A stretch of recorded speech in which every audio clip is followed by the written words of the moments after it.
नमस्कार सभी को। स्टोरी बार में आप सभी का बहुत बहुत स्वागत है। प्रस्तुत करता हूँ मुंशी प्रेमचंद द्वारा रचित कहानी नमक का दारोगा।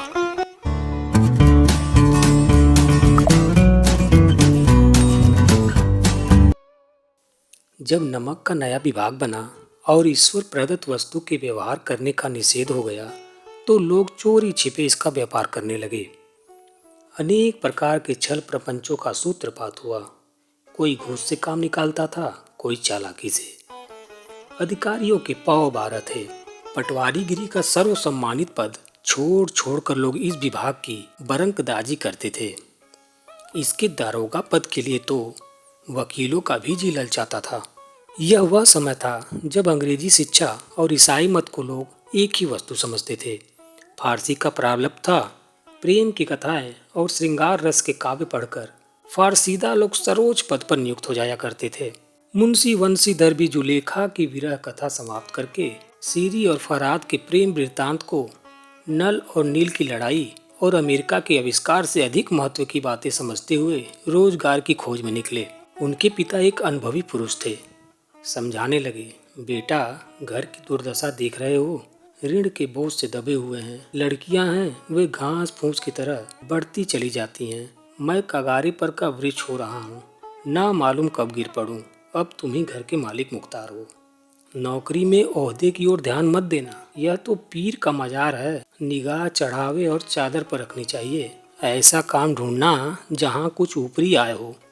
मासिक वेतन तो पूर्णमासी का चांद है जो एक दिन दिखाई देता है और घटते घटते लुप्त हो जाता है। ऊपरी आय बहता हुआ स्रोत है जिससे सदैव प्यास बुझती है। वेतन मनुष्य देता है, इसी से उसमें वृद्धि नहीं होती। ऊपरी आमदनी ईश्वर देता है, इसी से उसकी बरकत होती है। तुम स्वयं विद्वान हो, तुम्हें क्या समझाऊं। इस विषय में विवेक की बड़ी आवश्यकता है। मनुष्य को देखो, उसकी आवश्यकता को देखो और अवसर को देखो। उसके उपरांत जो उचित समझो करो। गरज वाले आदमी के साथ कठोरता करने में ही लाभ है, लेकिन बेगरज को दांव पर पाना जरा कठिन है। इन बातों को निगाह में बांध लो, यह मेरी जन्म भर की कमाई है।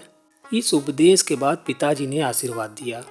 वंशीधर आज्ञाकारी पुत्र थे। ये बातें ध्यान से सुनी और तब घर से चल खड़े हुए। इस विस्तृत संसार में उनके लिए धैर्य अपना मित्र, बुद्धि अपनी पथदर्शक और आत्मलंबन ही अपना सहायक था। लेकिन अच्छे शकुन से चले थे।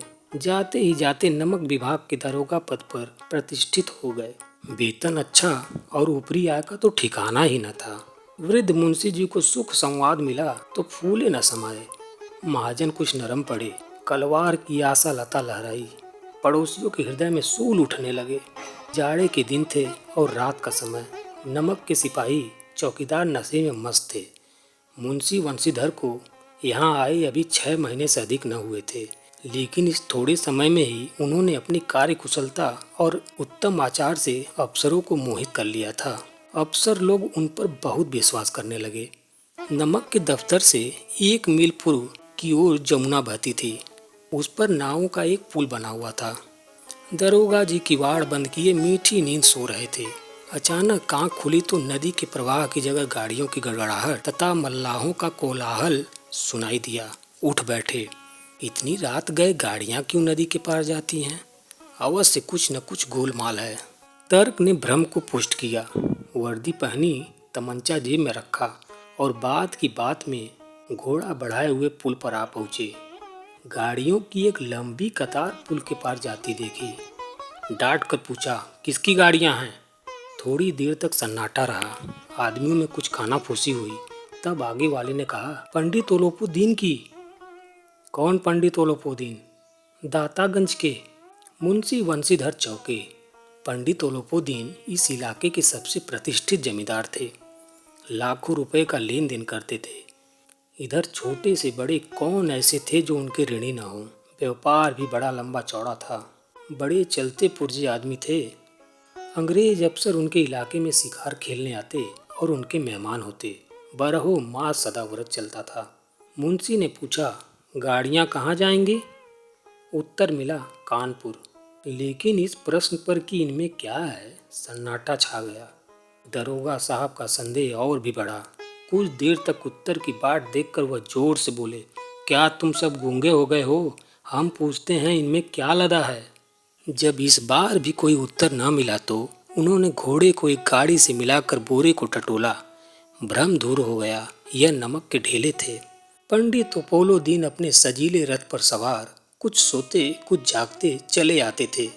अचानक कई गाड़ी वालों ने घबराए हुए आकर जगाया और बोले, महाराज, दरोगा ने गाड़ियां रोक दी हैं और घाट पर खड़े आपको बुलाते हैं। पंडित अपोलो दीन का लक्ष्मी जी पर अखंड विश्वास था। वह कहा करते थे कि संसार का तो कहना ही क्या, स्वर्ग में भी लक्ष्मी का ही राज्य है। उनका यह कहना यथार्थ ही था। न्याय और नीति सब लक्ष्मी के ही खिलौने हैं। उन्हें वह जैसे चाहती है नचाती है। लेटे ही लेटे गर्व से बोले, चलो हम आते हैं। यह कहकर पंडित जी ने बड़ी निश्चिंतता से पान के बीड़े लगाकर खाए। फिर लियाफ ओढ़े हुए दरोगा के पास आकर बोले, बाबूजी आशीर्वाद, कहिए हमसे ऐसा कौन सा अपराध हुआ कि गाड़ियां रोक दी गईं? हम ब्राह्मणों पर तो आपकी कृपा दृष्टि रहनी चाहिए। बंसीधर रुखाई से बोले, सरकारी हुक्म। पंडित अपोलो दीन ने हंसकर कहा, हम सरकारी हुक्म को नहीं जानते और न सरकार को। हमारी सरकार तो आप ही हैं। हमारा और आपका तो घर का मामला है। हम कभी आपसे बाहर हो सकते हैं? आपने व्यर्थ का कष्ट उठाया। यह हो ही नहीं सकता कि इधर से जाएं और इस घाट के देवता को भेंट न चढ़ावें। मैं तो आपकी सेवा में स्वयं ही आ रहा था। बंसीधर पर ऐश्वर्य की मोहिनी वंशी का कुछ प्रभाव न पड़ा। ईमानदारी की नई उमंग थी। कड़क कर बोले, हम उन नमक हरामों में से नहीं जो कौड़ियों पर अपना ईमान बेचते फिरते हैं। आप इस समय हिरासत में हैं। आपको कायदे के अनुसार चालान होगा। बस मुझे अधिक बातों की फुर्सत नहीं है। जमादार बदलू सिंह, तुम इन्हें हिरासत में ले चलो, मैं हुक्म देता हूँ। पंडित अपोलो दीन स्तभित हो गए। गाड़ी वानों में हलचल मच गई। पंडित जी के जीवन में कदाचित यह पहला ही अवसर था कि पंडित जी को ऐसी कठोर बातें सुननी पड़ी। बदलू सिंह आगे बढ़ा, किंतु रोब के मारे यह साहस न हुआ कि उनका हाथ पकड़ सके। पंडित जी ने धर्म को धन का ऐसा निरादर करते कभी न देखा था। विचार किया कि यह अभी उद्दंड लड़का है, माया मोह के जाल में अभी नहीं पड़ा, अल्लड़ है, झिझकता है। बहुत दीन भाव से बोले, बाबू साहब, ऐसा न कीजिए, हम मिट जाएंगे, इज्जत धूल में मिल जाएगी। हमारा अपमान करने से आपके हाथ में क्या आएगा? हम किसी तरह आपसे बाहर थोड़े ही हैं। बंसीधर ने कठोर स्वर में कहा, हम ऐसी बातें नहीं सुनना चाहते। अपोलो दीन ने जिस सहारे को चट्टान समझ कर रखा था वह पैरों के नीचे खिसकता हुआ मालूम हुआ। स्वाभिमान और धन ऐश्वर्य की कड़ी चोट लगी, किंतु अभी तक धन की सांख्यिकी शक्ति का पूरा भरोसा था। अपने मुख्तार से बोले, लाला जी, 1000 के नोट बाबू साहब को भेंट करो। आप इस समय भूखे सिंह हो रहे हैं। बंसीधर ने गर्म होकर कहा, 1000 नहीं, 1,00,000 भी मुझे सच्चे मार्ग से नहीं हटा सकते। धर्म की इस बुद्धिहीन दृढ़ता और देव दुर्लभ त्याग पर मन बहुत झुंझलाया। अब दोनों शक्तियों में संग्राम होने लगा। धन ने उछल उछल कर आक्रमण करने शुरू किए। 1 से 5, 5 से 10, 10 से 15 और 15 से 20,000 तक नौबत पहुंची। किंतु धर्म अलौकिक वीरता के साथ बहुसंख्यक सेना के सम्मुख अकेला पर्वत की भांति अटल अविचलित खड़ा था। अलोपो दीन निराश होकर बोले, अब इससे अधिक मेरा साहस नहीं, आगे आपको अधिकार है। बंसीधर ने अपने जमादार को ललकारा। बदलू सिंह मन में दरोगा जी को गालियां देता हुआ पंडित अपोलो दीन की ओर बढ़ा। पंडित जी घबरा कर 2-3 कदम पीछे हट गए। अत्यंत दीनता से बोले, बाबू साहब, ईश्वर के लिए मुझ पर दया कीजिए। मैं 25,000 पर निपटारा करने को तैयार हूँ। असंभव बात है। 30,000 पर? किसी तरह भी संभव नहीं है। क्या 40,000 पर भी नहीं? 40,000 नहीं, 40 लाख पर भी असंभव है। बदलू सिंह, इस आदमी को हिरासत में ले लो। अब मैं एक शब्द भी नहीं सुनना चाहता। धर्म ने धन को पैरों तले कुचल डाला। अलोपो दीन ने एक हृष्ट पुष्ट मनुष्य को हथकड़ियां लिए हुए अपनी ओर आते देखा।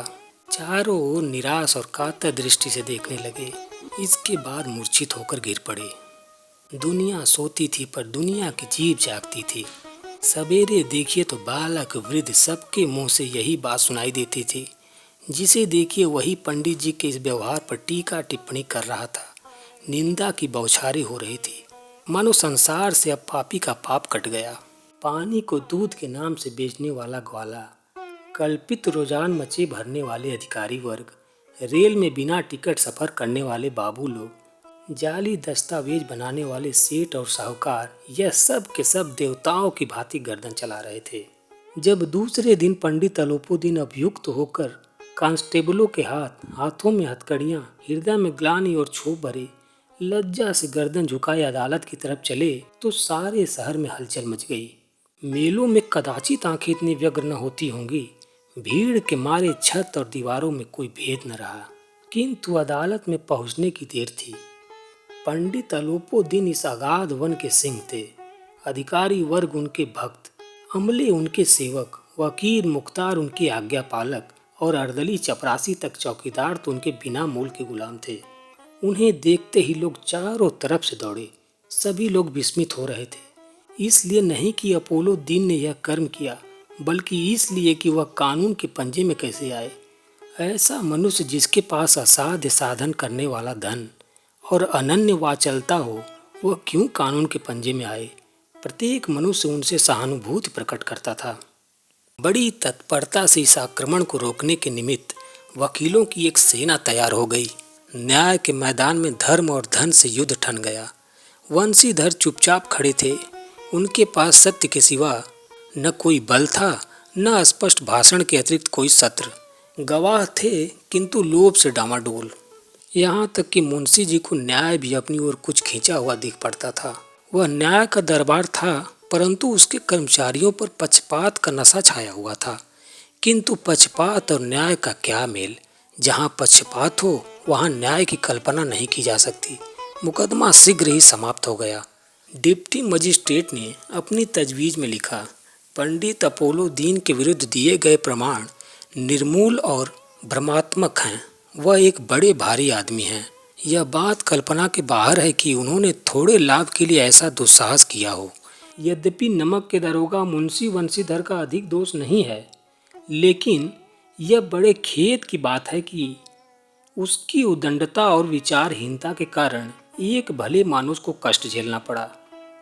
हम प्रसन्न हैं कि वह अपने काम में सजग और सचेत रहता है, किंतु नमक के मुकदमे की बढ़ी हुई नमक से हलाली ने उसके विवेक और बुद्धि को भ्रष्ट कर दिया। भविष्य में उसे होशियार रहना चाहिए।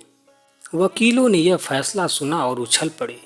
पंडित अलोपुद्दीन मुस्कुराते हुए बाहर निकले। स्वजन बांधवों ने रुपए की लूट की। उदारता का सागर उमड़ पड़ा। उसकी लहरों ने अदालत की नींव तक हिला दी।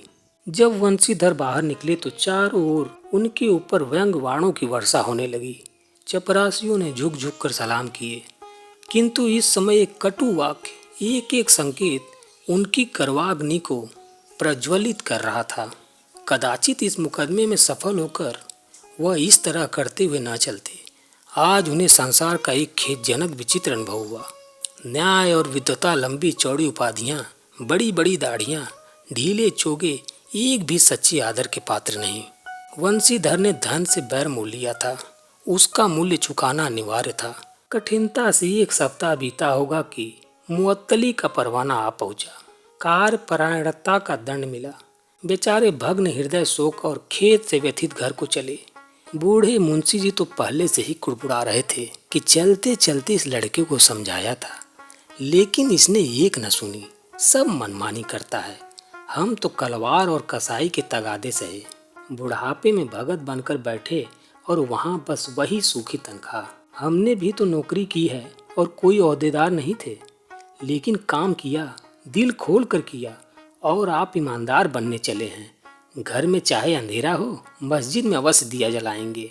खेद ऐसी समझ पर पढ़ना लिखना सब अकारत गया। इसके थोड़े ही दिनों बाद जब मुंशी वंशीधर इस दुरावस्था में घर पहुँचे और बूढ़े पिताजी ने समाचार सुना तो सिर पीट लिया। बोले, जी चाहता है कि तुम्हारा और अपना सिर फोड़ लूं। बहुत देर तक पछता पछता कर हाथ मलते रहे। क्रोध में कुछ कठोर बातें भी कहे, और यदि वंशीधर वहां से टल न जाता तो अवश्य यह क्रोध विकट रूप धारण करता। वृद्ध माता को भी दुख हुआ। जगन्नाथ और रामेश्वर यात्रा की कामनाएं मिट्टी में मिल गई। पत्नी ने कई दिनों तक सीधे मुंह बात तक नहीं की। इसी प्रकार एक सप्ताह बीत गया। संध्या का समय था। बूढ़े मुंशी जी बैठे बैठे राम नाम की माला जप रहे थे। इसी समय उनके द्वार पर सजा हुआ रथ आकर रुका। हरे और गुलाबी पर्दे, पछिए बैलों की जोड़ी, उनके गर्दन में नीले धागे, सींग पीतल से जड़े हुए, कई नौकर लाठियां कंधों पर रखे साथ थे। मुंशी जी अगवानी को दौड़े। देखा तो पंडित ओलोपो दीन है। झुक कर दंडवत की और लल्लो चप्पो की बातें करने लगे। हमारा भाग्य उदय हुआ जो आपके चरण इस द्वार पर आए। आप हमारे पूज्य देवता हैं। आपको कौन सा मुंह दिखावें। मुंह में तो कालिख लगी हुई है, किंतु क्या करें, लड़का अभागा कपूत है। नहीं तो आपसे क्या मुंह छिपाना पड़ता। ईश्वर ने संतान चाहे रखे, पर ऐसी संतान न दे। अलोपो दीन ने कहा, नहीं भाई साहब, ऐसा न कहिए। मुंशी ने चकित होकर कहा, ऐसी संतान को और क्या कहूँ। अलोपो दीन ने वात्सल्यपूर्ण स्वर में कहा, कुल तिलक और पुरखों की कीर्ति उज्जवल करने वाले संसार में ऐसे कितने धर्मपरायण मनुष्य हैं जो धर्म पर अपना सब कुछ अर्पण कर सके। पंडित अलोपो दीन ने वंशीधर से कहा, दरोगा जी, इसे खुशामद न समझिए। खुशामद करने के लिए मुझे इतना कष्ट उठाने की जरूरत न थी।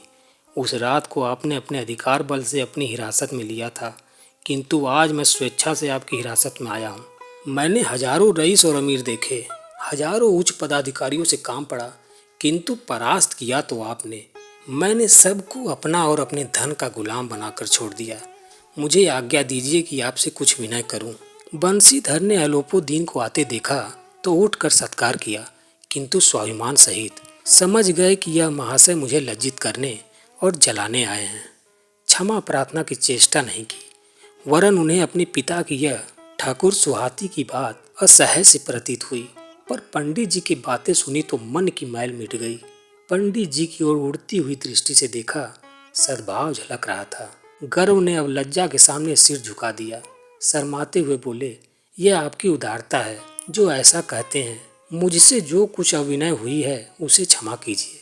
मैं धर्म की बेड़ी से जकड़ा हुआ था, नहीं तो वैसे मैं आपका दास हूँ। जो आज्ञा होगी वह मेरे सिर माथे पर।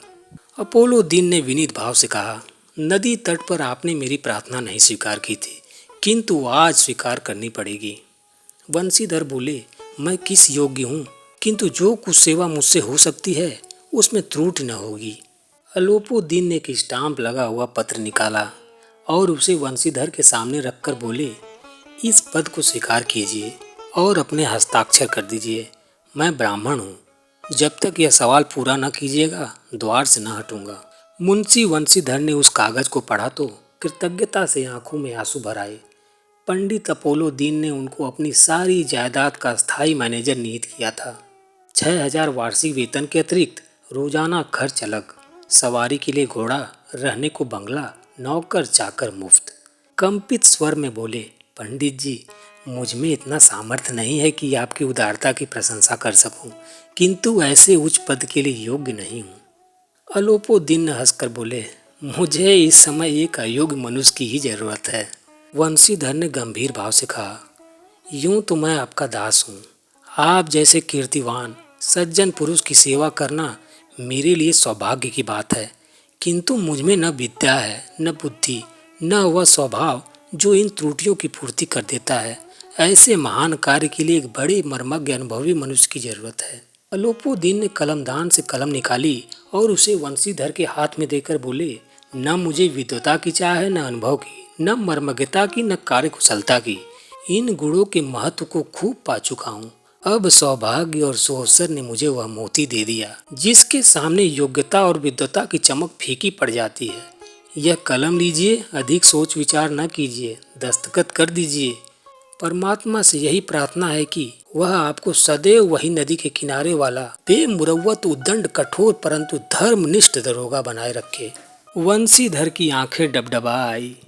हृदय के संकुचित पात्र में इतना एहसान न समा सका। एक बार फिर पंडित जी की ओर भक्ति और श्रद्धा की दृष्टि से देखा और कांपते हुए हाथ से मैनेजरी के कागज पर हस्ताक्षर कर दिए। अलोपो दीन ने प्रफुल्लित होकर उन्हें गले लगा लिया। कहानी नमक का दरोगा यहीं समाप्त होती है। आशा करता हूँ मेरे द्वारा सुनाई गई यह कहानी आप लोगों को पसंद आई होगी।